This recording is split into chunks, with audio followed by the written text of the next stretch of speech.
देखिए, लोकतांत्रिक प्रक्रिया में हर आदमी का अधिकार है कि वो अपनी बातों को जनता तक रखे, और जिन्हें इतनी समझ नहीं है कि किसी के पार्टी के रैली में आप जाकर हंगामा करते हैं, ये तो अच्छी बात नहीं है।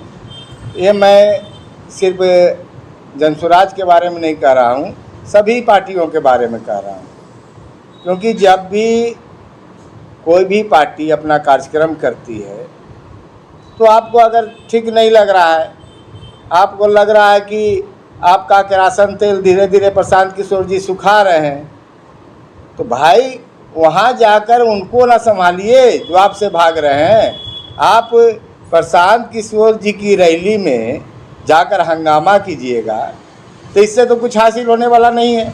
आपका चाल चेहरा चरित्र 1990 से लेकर 2005 तक जनता देखी, उसके बाद आपको हटाकर माननीय मुख्यमंत्री नीतीश कुमार जी को लाई, तो 15 साल के जो जंगल राज का लोग कुछ कुछ भूल रहे थे, युवा लोग जो जिनको जानकारी नहीं थी इस बात की, क्यों आप अपने चरित्र और चेहरा को दिखा रहे हैं? क्यों ऐसा काम करते हैं जिससे कि आपके नेता बदनाम हो? मैं तो इसे उचित नहीं समझता हूं। और जिनकी जो सोच है, जिनकी जैसी भावना होती है, वो प्रतिक्रिया उसी अनुसार करते हैं। इससे हमारे नेता प्रशांत किशोर जी पर कोई असर पड़ने वाला नहीं है, क्योंकि नेता वही होता है जो जनता के विचारों के ऊपर चले। और जनता की भीड़ आई थी वहाँ, भीड़ चाहती तो सबक सिखा सकती थी, लेकिन हमारे नेता जनसुराज के सूत्रधार हैं, उनके जो कार्यकर्ता हैं, जनता है, उन्होंने कोई व्यग्रता नहीं दिखाई। उन्होंने छोड़ दिया कि अच्छा देखें, अपना चेहरा दिखा दो भाई, तुम्हारा जो चाल चेहरा और चरित्र है वो भी तो उजागर होना चाहिए। क्या ये सोची समझी साजिश थी?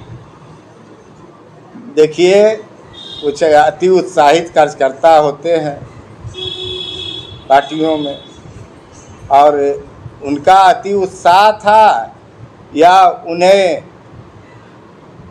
जो आरजेडी की तरफ से कोई निर्देश था, ये तो हमें पता नहीं, ये तो जांच का विषय है। ये भी तो हो सकता है कि आप लोग आरजेडी को बदनाम करने के लिए अपने लोगों को खड़ा कर देंगे, काफी के लोग आप पे हमला कर रहे हैं दिखाने के लिए, क्योंकि आरजेडी का छवि गुंडागर्दी वाला रहा है। राजकुमार जी, आपने प्रश्न में ही उत्तर दे दिया, इस पर मैं क्या बोल सकता। आपने सीधा कह दिया कि गुंडागर्दी वाला जिसका चरित्र है, तो इसमें मैं क्या बोल सकता। छवि रहा है, आप उसी छवि का फायदा उठाने के चक्कर में खुद के लोगों को खड़ा तो नहीं कर दिए। हमको एक बात बताइए, अगर हमें खड़ा करना होगा तो हम गांधीवादी विचारधारा को लोग तो खड़ा करेंगे, हम अंबेडकर जैसे विचारधारा को, संविधान के मानने वाले लोग जो बनाए हैं उनको जो चाहते हैं उनको खड़ा करेंगे। ये जो आप चाल चरित्र चेहरा बता रहे हैं, इनको खड़ा करने से क्या लाभ होगा? हमें एक बात बताइए, हम लोग अपना प्रचार प्रसार कर रहे हैं, जनसुराज अपना प्रचार प्रसार कर रही है, जनता के बीच जा रही है। हम लोग चाहेंगे कि आरजेडी का हम लोग प्रचार प्रसार करें? हमें ये बताइए आप। तो प्रचार में यही तो होती है कि दूसरे को बदनाम करके अपना नाम करना। अरे भाई, जो बदनाम है उसे क्या बदनाम करना? जनता जान रही, उसी को बदलाव के लिए ना जनसुराज की पार्टी खड़ी हुई है। काफी कुमरा विधानसभा से दावा ठोक रहे हैं, क्या कुछ तैयारियां हैं, क्या कुछ चल रही है? देखिए, जनसुराज की एक व्यवस्था है। हमारे नेता प्रशांत किशोर जी ने कहा है कि हर विधानसभा में 7-8 प्रत्याशी जो कि चाहते हैं चुनाव लड़ना, वो अपना अपना काम करें, और 7-8 प्रत्याशी हर एक क्षेत्र में जाकर, कुमरार विधानसभा में कोई ऐसा नहीं है जो ये कहे कि मैं प्रत्याशी घोषित हो गया। प्रत्याशी घोषित जो हम लोग का दिशा निर्देश पार्टी के नेता का है, पहले था बदलाव सभा करना, 5 बदलाव सभा करना, उसके बाद अभी 50,000 लाभ कार्ड वितरण करना हम लोग को। तो हर लोग अपने अपने काम में लगे हुए हैं। ये जो प्रत्याशी की बात है, हमारे शीर्ष नेतृत्व जब सारी प्रक्रियाएं पूरी हो जाएगी उसके बाद वो जिसको देंगे, हम लोग सारे लोग एकजुट होकर उनका सपोर्ट करेंगे और कुम्हरार में जन स्वराज के झंडा को बुलंद करेंगे। बिहार की राजनीति में विकास, रोजगार, पढ़ाई में बात नहीं हो रही है, लेकिन गुंडागर्दी दिख रही है। जिस तरह से कांग्रेस कार्यालय में घुस कर भाजपा कार्यकर्ताओं ने गुंडागर्दी की, तोड़फोड़ की, मारपीट की, क्या कहेंगे? भाई इसमें देखिए, किसी के पार्टी के कार्यालय में जाकर आप तोड़ फोड़ करते हैं तो एक भारत के लोकतंत्र में कहीं लिखा हुआ नहीं है। अगर आप गुस्सा हैं तो उसकी व्यवस्था है, आप उस मंच पर उठाइए। कोर्ट है, कचहरी है, हर जगह है। अगर आपको कोई बात बुरी लगती है तो जनता के बीच लेकर जाइए। आपको अगर किसी चीज़ में बुरी लगी अब उसके कार्यालय में जाकर हंगामा करें, ये तो उचित है नहीं। चाहे कोई पार्टी हो, कांग्रेस हो, आरजेडी हो, भाजपा हो, जन स्वराज, किसी पार्टी की बात मैं नहीं कर, हम सब पार्टी को बोल रहे हैं कि किसी में एक चीज़ कम से कम नहीं होना चाहिए।